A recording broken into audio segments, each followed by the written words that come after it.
Today's conversation takes us to the heart of East Africa, in Rwanda, where even the luscious green hills are our co-creators. Please help me welcome to the Playful Rituals podcast, the magical Cedric Mizero.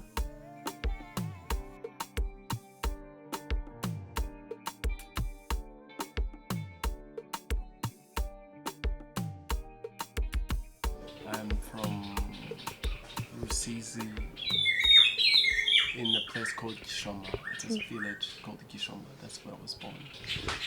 It was beautiful. It was very, very, very, very interesting. Simple and very, very beautiful. When do you think you first started leaning into your creativity? I don't know. I don't know. I think there's been something that I don't feel different until now. Until now, I don't think there's a difference between anything else. Like I feel like there's been always that person. Yeah. I don't look at me as that I can say like, oh, from here I changed to something. But it's been always like that. I've been always like that. Yeah. I like that you say that you've always been like that, because as I was doing my research into your work, I saw a lot of people labeling you online as a fashion designer. But I felt like you defy being labeled. You're not just one thing at one time, right? It feels like you kind of dip and marry and play with all of these different disciplines. Are there certain creative terms or labels that you connect with? Or is it like fashion designer and that's it? Or are there other things that kind of call you? No, I think what happened to me during my upcoming is, also when I was growing up, people were deciding for me really. Like, I came to Kigali in 2012. So, and people would look at me and say, look, you are a fashion designer. And that was the first time that I'm hearing the word fashion designer. And I'll become a fashion designer. And then another person will decide, oh my God, you are a model. And then I will be a model. And then you are a filmmaker. And then I will become a filmmaker. I think I'm very, very shy to very, very shy. I think it's a big word to say I'm a vessel. I think it's a big thing that to say, but I still feel I've been being used to be something that is channeling other things, because I wouldn't have like a word. I got the universe really, really spoiled me with new ways to try things, yes, fashion I've done, and film and all of that. So I don't have that label, but there's one that I'm in love with now that I dream to be. I love that. Can we start with your project, Fashion for All?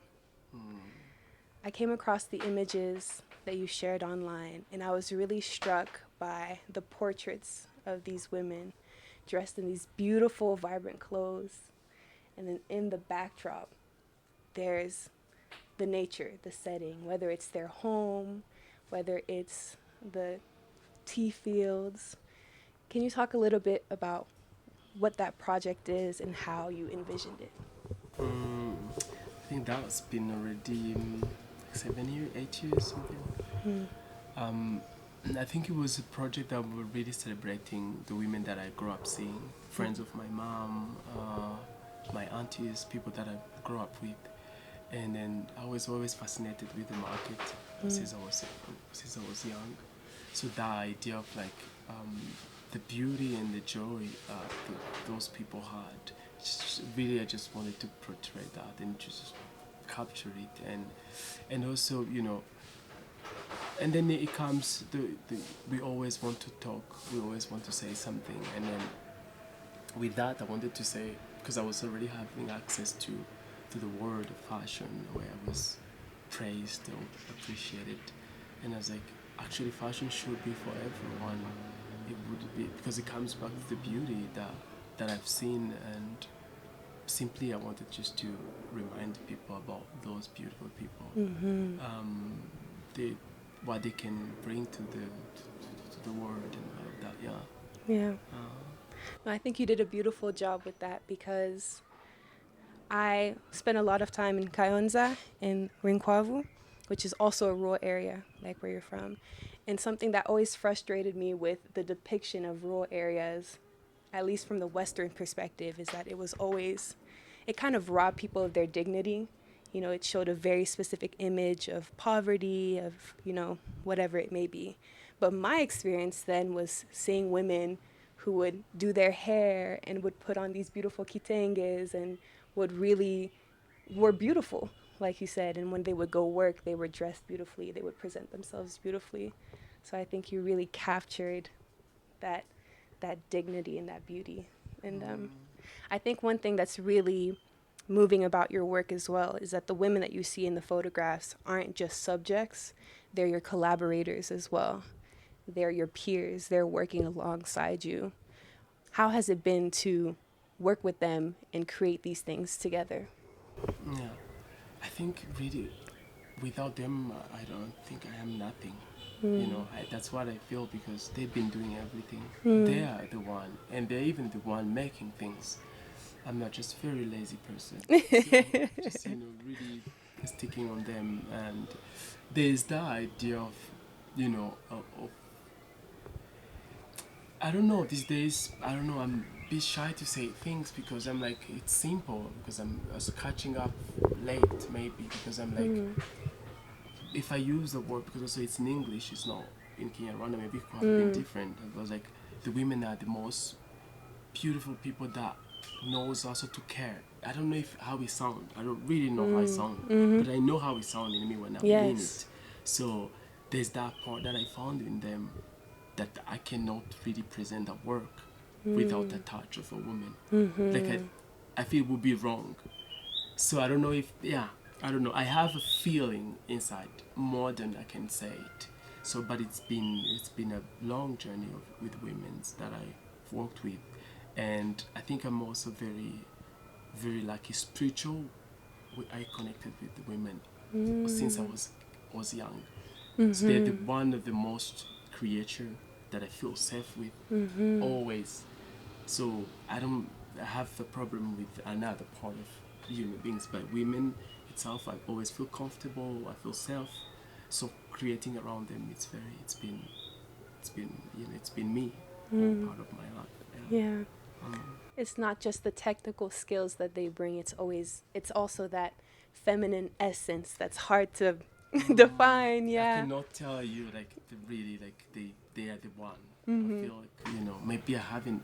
Sometimes I even sure like have I ever really said what they mean to me? Those I don't know if I already put them in front more. But yeah.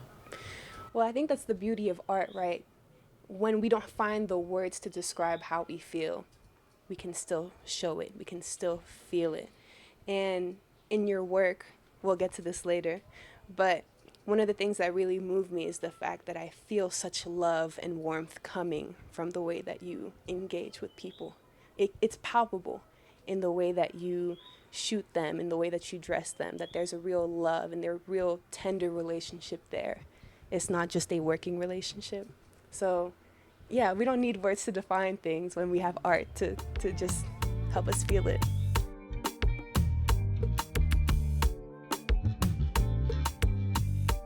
I wanted to talk about the installation that you showed at the International Fashion Showcase, Dreaming My Memory.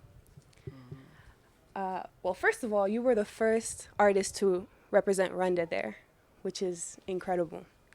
But can you talk a little bit about the inspiration behind that piece? Because that felt like you're stepping even more into the realm of the surreal and the imagination. I think I was traveling for the first time at that moment, and just the whole story. They asked us. We were like so many young designers. We were like 50 around the world, and they asked us to bring something. So when I was reading the emails, I didn't know so many things what I meant. So I was like, whatever they asked us, mini curation or something like that. And then we had the first time that we arrived in London. We were in the class, kind of in a room. But me, I already had an object. which was not the idea because we're supposed to bring something ready to fashion that is price. But I already had an object, which was the pills, the medicine that my mom, she was very sick. And then she went to the pharmacy or a place, they get her wrong medicines. And she was taking them, and while she was taking them, and my dad decided, you're gonna open them and you're gonna drink the powder, the capsule. And then, and she was doing it and she was collecting them. She had like so many of the cover. And she came to Kigali because she was very, very sick. And then the doctor was going crazy with her. Like, you're very stupid. Like, how dare you take the wrong medicine? And then, all of that. And my mom, she was telling us a story while I was about to go to London. And I found it very funny. We were laughing as, I was like, why did you accept what my dad told you and whatever? And she gave me that as a, she just gave me that because she was coming to the hospital. Me, I flew with that to London. And then I decided in my first presentation to present that as something that, that shocked me, or that it was about the access on things but not educated to. I was just talking about the idea of like people that described the medicine in English, and then the how to take medicine, all of this idea of the new something in the village where my mom never went to school, and all of that. And so the whole idea and how it took attention while I was doing it, I changed completely what I wanted to share during my presentation. So, and my presentation, I was like, I'm gonna share this moment. I'm gonna share my memories. I will be dreaming my memories with the word. So I created the pieces that talks about my memories as a child, which goes back to the strong women, to the beauty in art. Like, it goes back to the one, it's like a thread that connect few things. Yeah. Yeah. No, I mean, that's, first of all, that story itself, I can't imagine how your mom must have felt getting, your dad being frustrated and the doctor being frustrated. She's just trying to get better. But I think it's really beautiful that you were able to take that story and turn it into this bigger analogy of how we provide care, healthcare in more rural settings, and how we need to provide culturally competent care at that. But it's so interesting that this one story led you to this one material, which led you to this whole visual creation. Are there other materials that you've worked with that have led you to interesting places? Yeah, like rosaries. Rosaries were one of the material that I worked with based on memories, because of memories that I had as a child, and so many. I think all the materials now I'm always correcting lead to that memory that also makes me, Yes, I do want to talk about the rosaries for sure. I saw your project. Hold on. Forgive me, I'm going to say it wrong. Murinzi, protection. protection. And you worked with not only rosaries, but also these little medallions that maybe look like the Mother Mary, but some religious medallions. What is the story behind those pieces? It started really, I don't remember well, but I remember the idea of a memory of rosaries. We all grew up in my family. We were Catholic. I've worked in church for 10 years.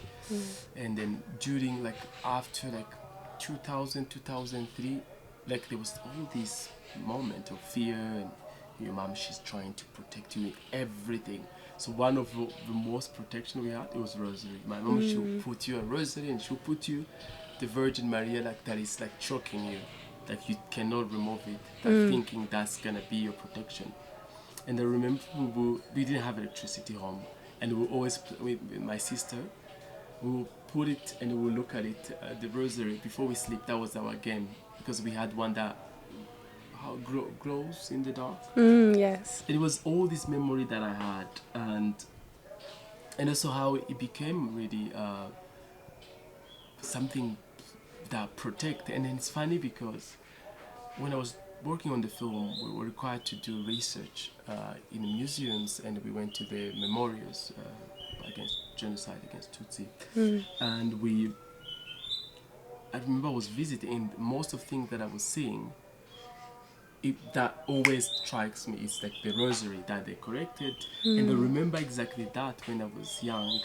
They were correcting bodies in Mm. in farms, and then most of the people had rosaries, like all of them had Mm. rosaries. And it's something that we always, all the stories has that, you know, before people went to die, they will put rosaries to feeling that is gonna protect them. Mm. And people that died in the churches, people that get baptized before, thinking that's gonna be something. And then I was at Nelson, actually, house. The time that I started producing, I was at Mm. Nelson, and I opened this book. The first thing that I opened, it was someone very thin with a rosary. It's like a picture of Mm. like someone who's dying with hunger. Mm. And then I say, this guy looks Rwandan. And then when I read the subtitle, whatever, and it says a Rwandan refugee, Mm. you know, dying with hunger or something like that. I will have to ask Kines when he has a book. But he had the rosary. Mm-hmm. Only thing that you can see around his body was only he kept the rosary. And it really put all that line together. And it just, you know, it was that moment that I was questioning. It was just not even questioning. I was wondering what happened to those people. What happened to Mm. these people that protect themselves with an object? What happened to the believers? You know, what happened to us believing in something, in Mm-hmm. people, in object, in all of that? It was just that idea, and I've been talking to friends, beautiful friends that their families that died in the churches, and we were writing so much about that, and then it led me to create armors that's made out of rosaries, and I brought Mm. it in the costumes in something very heavy, and then it grow through the medallion. Yes. Yeah, which is the first production I remember. With closing that book, talk to Nelson without him knowing that I just got it in the moment. I told him, I have this project that I want to do, and he's Mm. like, "What do you need?" And the first piece that I made was produced by Nelson's money. Actually, the Mm. first piece that I made, Yeah. um, through that. So, but and it grows through the writing. And it questions so many things. It questions the idea of colonial, all of that. And you know, it's also really, I always feel like it's been only a chance for me to learn, Mm. because everything that I discovered, it felt like, oh my god, what happened? I haven't really, you know. That's why these days I don't know, I'm very shy about even a lot of things, because I'm like, Mm-hmm. wow, you didn't know this, you didn't know. So it was because I'm realizing that I've been learning through Mm. my art. It's been really saving and feeding me mentally, and you know, I think I've grown to this level based on the education that I was also giving myself through Mm. that. Yeah. Yeah. I think you're not only learning, but you're also being led in a sense, right? It goes back to what you were saying earlier about being a vessel for the universe or for something greater, because this imagery, these materials are finding you. You're not going out and saying, I'm going to do a project on rosaries. You happen to open this book at a friend's house and this moment hit you and it spoke to your soul. And only something, maybe this is me thinking too deeply, but only something divine could have orchestrated something like that.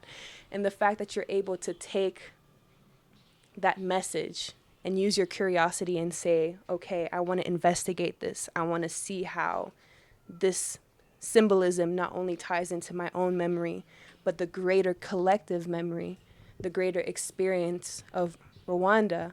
And I want to say something about that. I want to share what I've learned with my community and with the world. I think that's really, really powerful. I don't think everyone has the courage to take those messages and do something with it, create something material. So I just want to give you props for being able to bring that into the world. Yeah. Um, There's still so many questions I have. Okay, your project, A New Life in the Village. I don't even know where to start with this one because I just think it looks so cool. I think it's just dope. The very first image that struck me about this one was the boats, the people in the boats with these huge butterfly wings. So, two questions. One, what was the purpose? What was the intention behind this project? And two, what do butterflies mean to you? Because they keep coming up again and again in your work. Mm, no, it's it's this question that when people ask me, I'm always trying to find pretty stories. Simply, as a kid, I loved butterflies. Mm, That's the memory, the last yes. memory that I remember. I find them very, very beautiful, and I was a kid that loves butterflies and birds, and all my life. Then I think that kid's still there. Mm, But yes, of course, there's other layers and layers that are this there. I'm like, simply I love butterflies. But then I've read books, and then I've heard people talking about transformation and metamorphosis, and I've heard, but really the first intention, it was just very, very simple. That, oh my God, I keep thinking about a butterfly. When I'm drawing, the butterfly comes. When I'm, my brain is full of them. mm, It was been always like that. And then yeah, finding things, meaning to things. But as you said, also this how, like, I wouldn't tell people, like, really, like, I wouldn't tell people that I was scrolling on Instagram and I find something that's similar, or I was walking. No, I really woke up with that image in my mm-hmm. brain. I went to this lake, and I sit there, and I'm like, I see it. I really, really see it. But with which intention? And I was like, I see this woman coming with this butterfly. It felt like a dream in that moment. But then I Mm-hmm. found so many a new life in the village. I just still wanted to. I felt like the learning and me speaking out. It was not finishing yet. I was keep trying to remove all these things that goes back to my village, to my memories in the Mm-hmm. village. So then I came back with again the same thing.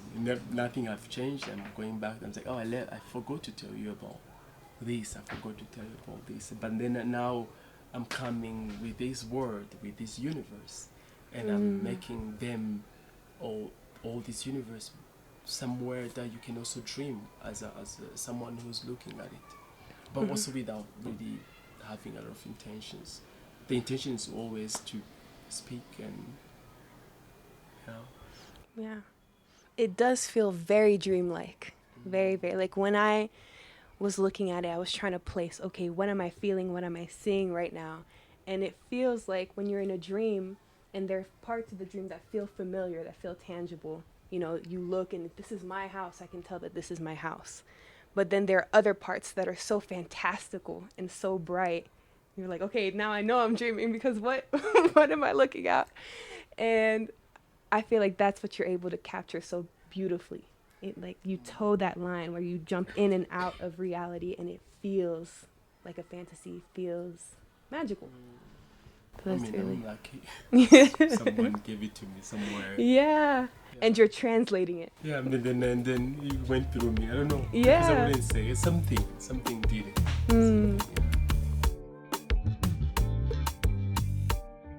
I saw another performance piece that you did called The Portrait of Imandwa. Mm-hmm. Can you talk a little bit about what that project is? I think that project comes when very dear friend was going through a lot. We grew up not talking, and I was finding a way to tell him that I'm here, that I see him, that I would love him to be well. And I decided to write a letter, a love letter to him. So I wrote this letter, long letter, and I was shy to give it to him because it was not something culturally that we do. But I wrote the letter, love letter, telling that express him, look, you are beautiful, you are strong, you are all of that. And then I was like, you know what? I'm gonna do a theater for him that talks about the Mm. letter, that express the letter. So I did stage the theater, and that person comes, my friend comes to see the rehearsal. He's sitting, and I told him it's about you. And then he was not supposed to be on stage, but he accepted to be on stage. So he accepted to burn all these ideas on stage. It became a ritual that we did secretly, and the play was one of something that I'm very proud that I've done. It was specific for that, and we had so much fun. We laughed so much. We healed in the process, and he burned all these ideas. Really, like there's this scene where his I had 50 actors on stage. They're all fighting. They were playing as his thought. And then I put this scene where he burned them with the fuel, and he lighted a cigarette and he burned them. And he started crying on stage. Like he felt that he burned. So it was just a love letter to a dear friend. And then it made me dream to be a director, a theater director. Yes. For the first time. It was my first piece that I directed, wrote, and directed. And how incredible is it that the first piece you directed was out of love for someone who deeply needed it at that time? I remember watching the teaser, and there were so many moments that really struck me. But the one that I felt the most in my chest was when there's a man sitting in the middle, and then there's the actors, the 50 actors behind him, holding each other, hugging each other, hugging each other. And I felt in that moment, I feel like this is a message for someone. I feel like someone needed to be held that way, and this was your way of holding them. So, I mean, I'm at a loss for words. That is beautiful. That is beautiful. Another immersive play that you've worked on, Nanyeri Daydreaming. What was that process like? Because was that in Burera, or where did that? Yeah. Well, yes. Then I kept the dream to do theaters. I think it was another expression that was born in me. It's like, wow, that could be another way of communicating, another way to paint something. Nyenyeri Daydreaming, or maybe the name really has been still vague. It was this idea that is this story. It goes back to the stories that I heard that is happening in 1993 of a woman who's getting married to a man that they don't like, and then they want them to die so bad. They're like, I wish she could die. And the man died in 94. And then never grieved, never told him, never had a chance to express himself. There's another story of a woman who gave a birth, and then the kid died when he's 2 years old. And the woman decided, I'm going to keep this kid in my mind, and I'm going to grow with him. So and then the woman, she's losing, maybe not even losing her mind, but she's seeing the kid everywhere. Even in the fiction world, in the dream world, she loses that person again. So we are following these stories that people are really, really layered emotionally. They died of losing all the time. So Nyeri is the story that is happening in the mountain, where we are following a person who's giving a birth, and then the kid lost the kid, and we see the life that could have been done, been lived.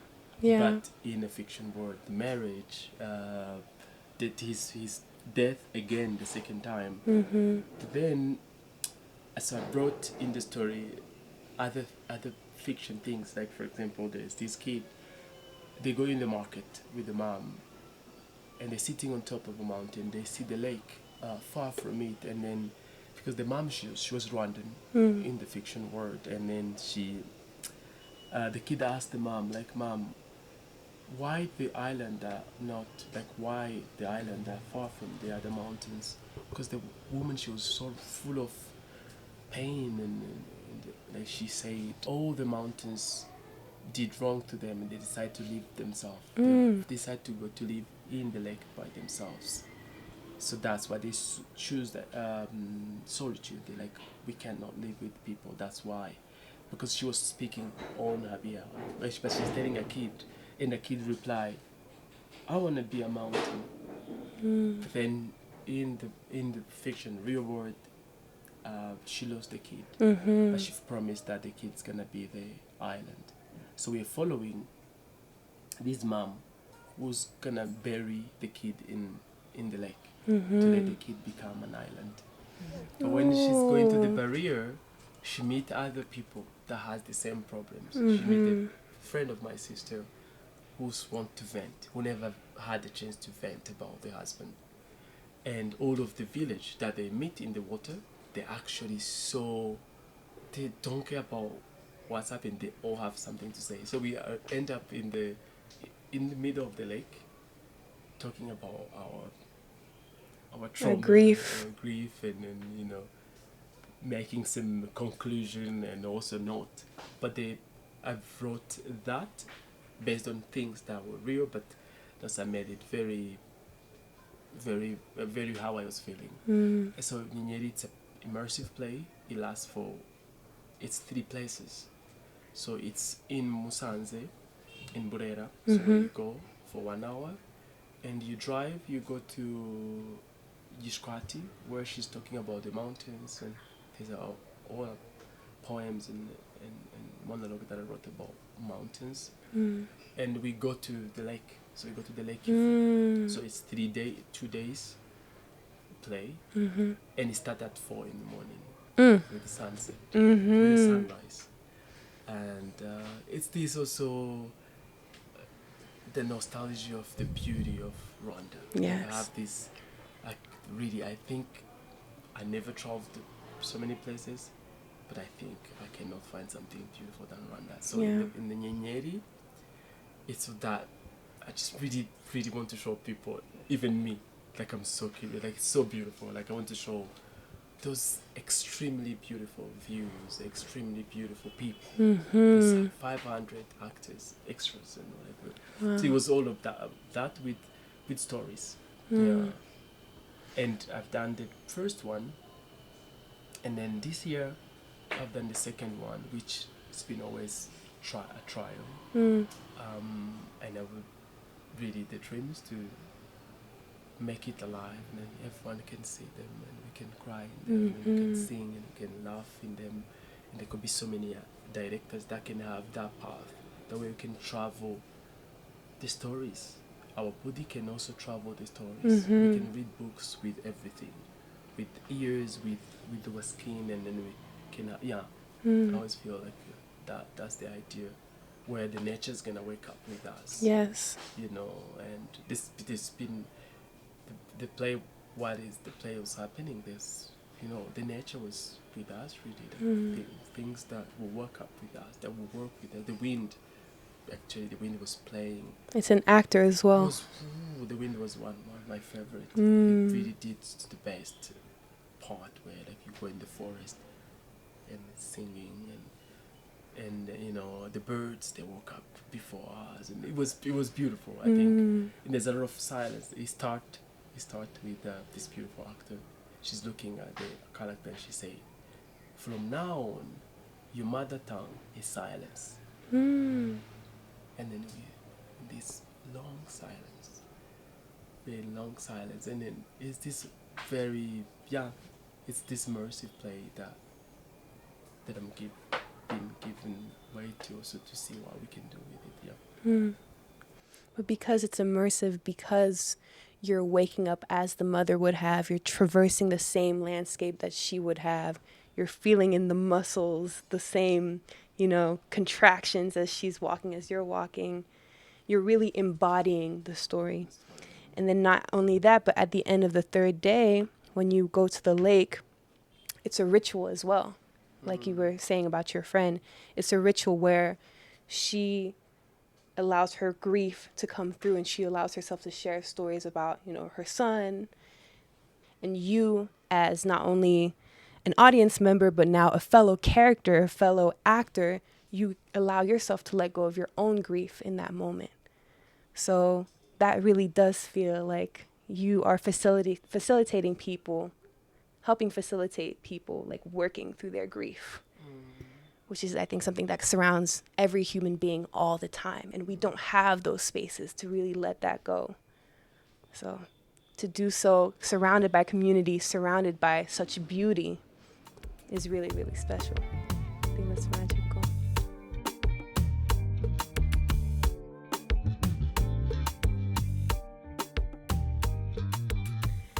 So the final segment of this show is to give people their flowers.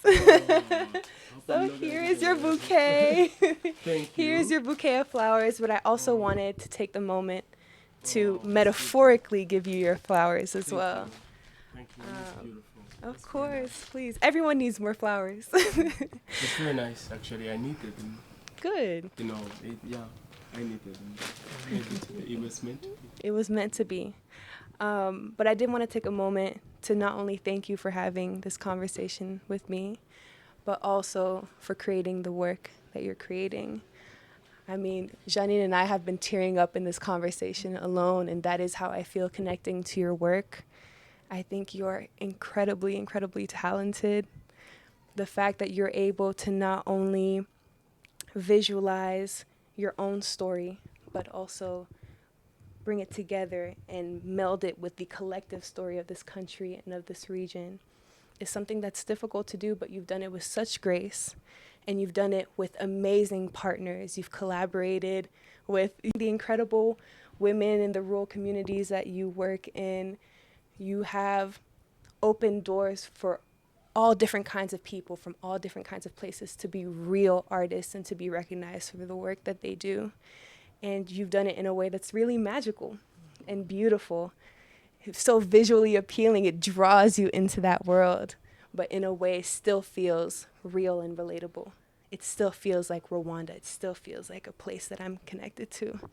So I just wanted to really, really commend you for all the incredible work you're doing. Your friends are so lucky to have you in their life with the love letters that you're writing to them. And I encourage you and I cheer you on as you continue to grow, because I know that there are more great things ahead. Thank you. Thank you. Is there anyone that you would like to give flowers to? Anyone that you'd like to recognize or give a shout out to? So many people. Mm. You know, if I say one, I wouldn't sleep. I would just write Yes. all these beautiful people. I'll give it to Janine, who's here. I'll give it to you, who took your time. And I think there's nothing. Me, I'm very triggered to always. It is funny because my friends, when I tell my friends, like, because I'm a very emotional person sometimes, but you know, I value conversation so much. I love to talk. I love to. I think that's the only thing this has been all my life, that when I talk, I feel alive. So thank you. Thank you. So it's just simple, but you made me go through all my life in 30 minutes. Yeah. But it's not been only, but it's been beautiful. So just to go through it, it's like, wow. So you have your flowers. Thank you. Thank you.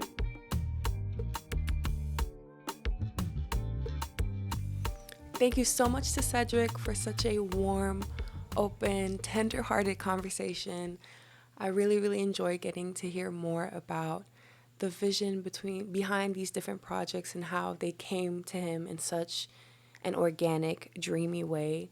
And I think that dreaminess really comes through in his work. I really encourage you to follow him on Instagram. His handle is Cedric_Mizero, so that you can see the really dreamy, surreal realities that he creates. I also really appreciated hearing about the relationships that he nurtured, whether it was the women that he worked with or his dear friend that he helped through his play. And actually, it was that moment in the interview, this idea of art as a love letter, that really stuck with me well after the interview. So that is the inspiration behind this week's journal prompt, which is, if your art were a love letter, who would it be for and what would it say? If your art were a love letter, who would it be for and what would it say? I would love to hear your thoughts on the conversation, as well as your answer to that prompt. So feel free to drop those comments down below. I'm going to drop part of my answer down in the comments below as well. But if you'd like to get even more in depth with me and hear the full story, join me on Patreon where I'll be sharing a little bit more as well as some exclusive content from this interview. And if this is where we part ways, thank you so much for sticking with me this week. And I look forward to seeing you again next week. All right, stay playful.